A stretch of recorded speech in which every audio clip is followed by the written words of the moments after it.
Well, hello, friends. I'm here with Ryan Durbiano with Blink, and he's going to tell us all about the Blink charging station and the rescue vehicle that's behind me and educate us all about charging EVs and second gen and all kinds of cool stuff. Welcome.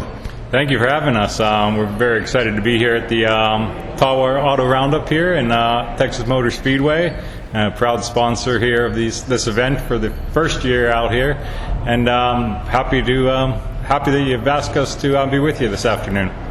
Well, we really appreciate it, and I understand that what you guys are doing is kind of unique in a number of different ways.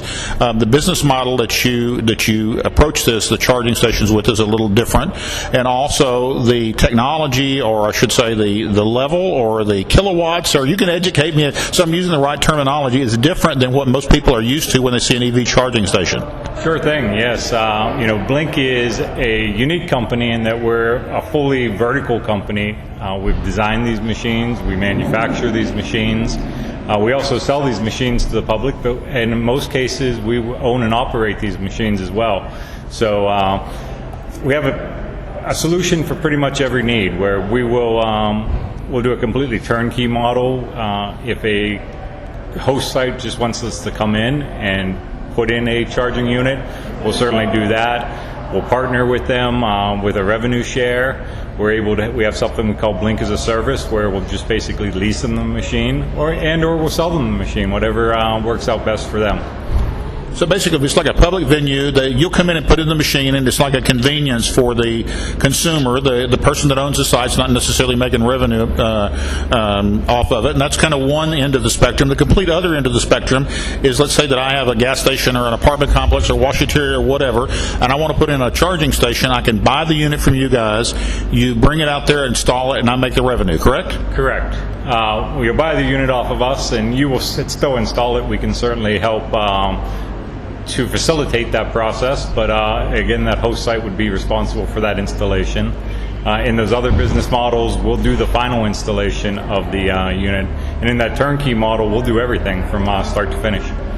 And the hybrid, as you were explaining to me earlier, is kind of a revenue sharing model. Is in essence, you put the unit in, and I own the real estate, I own the site, and we share in the profits.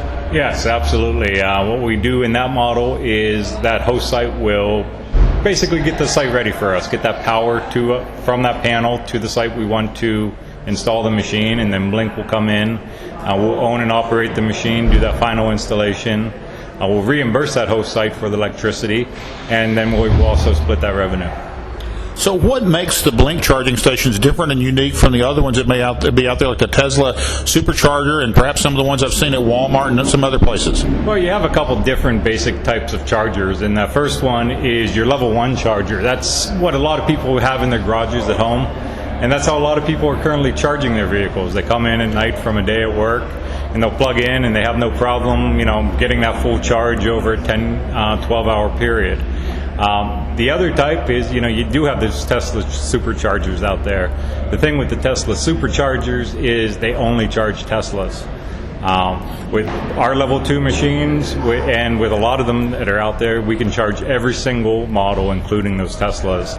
The Teslas do have a special adapter that go off of the machines, but these are what we call, right behind us here, what we call the level 2 machines. And Blink has a very unique machine in that on a 100 amp circuit, we're drawing 80 of those amps and putting out a full 19.2 kilowatts. Now, the reason that we do that, have designed that vehicle that way, and excuse me, my apologies there. The reason that we've done that is that we do own and operate so many of these machines across the country. We have a very large network of machines, almost 24,000 deployed. Now, again, not all of those are publicly accessible. Some are behind the walls of gated communities and so forth. But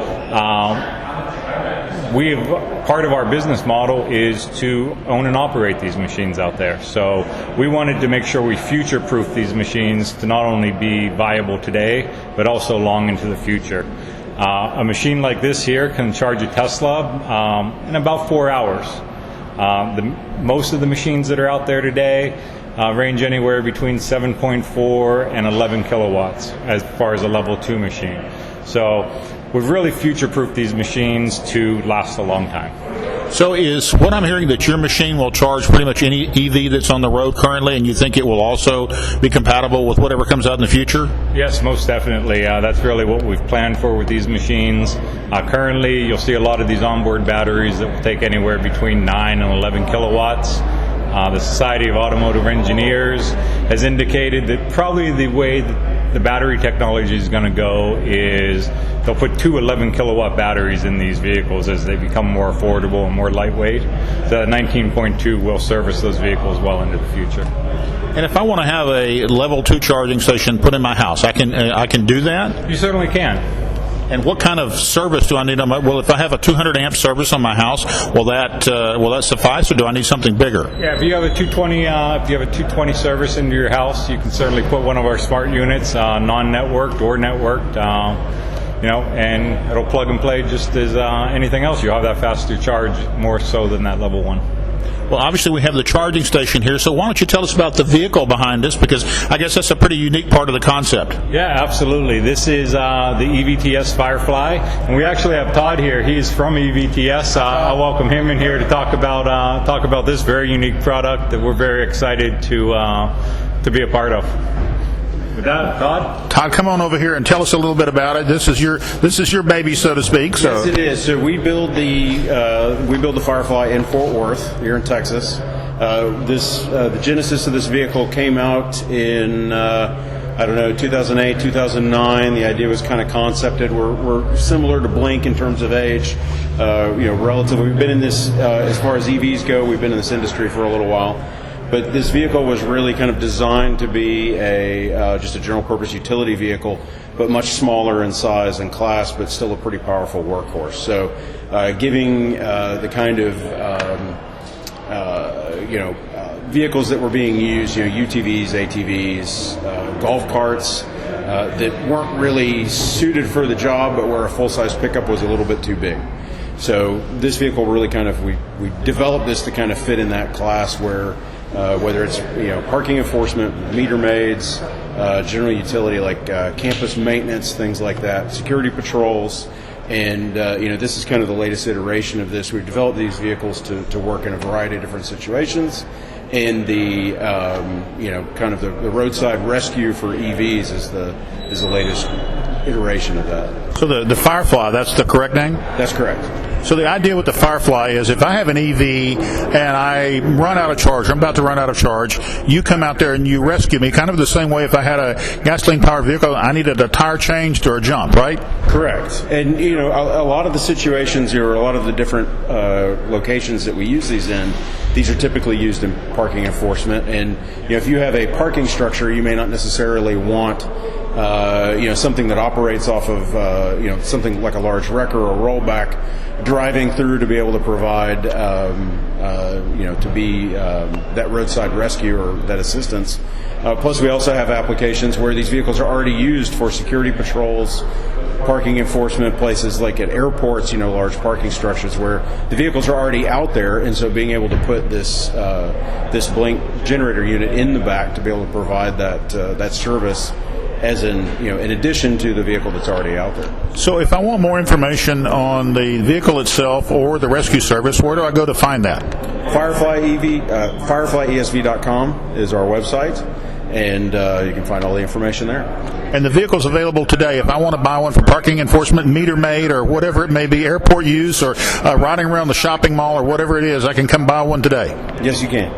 Very cool. And I'm going to turn back to you for just a second.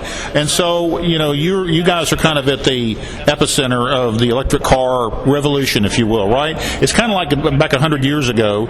I'm from Beaumont, Texas, and the Beaumont's claim to fame was the Lucas Gusher in 1901, right? And that kind of proved that oil was cheap and plentiful, and all of a sudden gasoline cars became viable. What a lot of people don't realize is electric cars have been around since the very beginning of the automobile, and the gasoline car had certain advantages, et cetera, et cetera. But anyway, the point that I'm making is when the Lucas Gusher came along, all of a sudden we knew that we had abundant liquid fuel and gasoline-powered cars were viable. And so now you guys are building the infrastructure to make electric vehicles viable. So kind of what do you think is going to happen over the next 5, 10, 20 years? If you had a crystal ball, what would you think we should predict? Well, I certainly see that electrification is here to stay. With the new administration that's in, you hear that they have plans to bring the entire federal fleet into electric. With the greenhouse gas CO2 emissions standards and a lot of these clean city initiatives out there, electric vehicles are something that are going to be here long into the future. Currently, and don't quote me on this, but I believe there's about We may, though. there's about 43 or so electric vehicles currently on the market, and over the next 3 or 4 years, all of the major manufacturers, as you can see here today, are coming out with some sort of electric offering.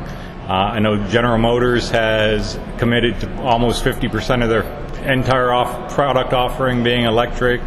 You see a lot of these states out there, New York being one of them, D.C. completely, California also completely pushing out the ICE vehicles by 2035. So I think the electric vehicle revolution is here, and I think as the technology continues to improve, the F-150 is coming here later this year from Ford, and as we get these vehicles that have some more range and power, I think you're definitely going to see a charge in the no pun intended, a charge in the electric vehicle industry here. So more charging stations mean more EVs, and more EVs mean the need for more charging stations. Yes, sir. Well, that sums it up pretty nicely. Well, I want to thank you for being on. And I guess my last question for you is, if I want to find out about Blink, how do I find out about Blink? If I want to buy one of these things and put it in my convenience store, what do I need to do? Well, you can certainly call me to buy one of these or to partner with us here at Blink. But www.blinkcharging.com, you can find all the information about these machines and the different business models that we offer. Thank you very much. And this is Greg, live from the Texas Auto Riders Association Spring Roundup. Well, we're all going electric, so I have a feeling we're just going to see more and more. You can't see, but there's a Fisker Karma right over here and some other EVs. So there you go, folks. Be back at you real soon. Thanks.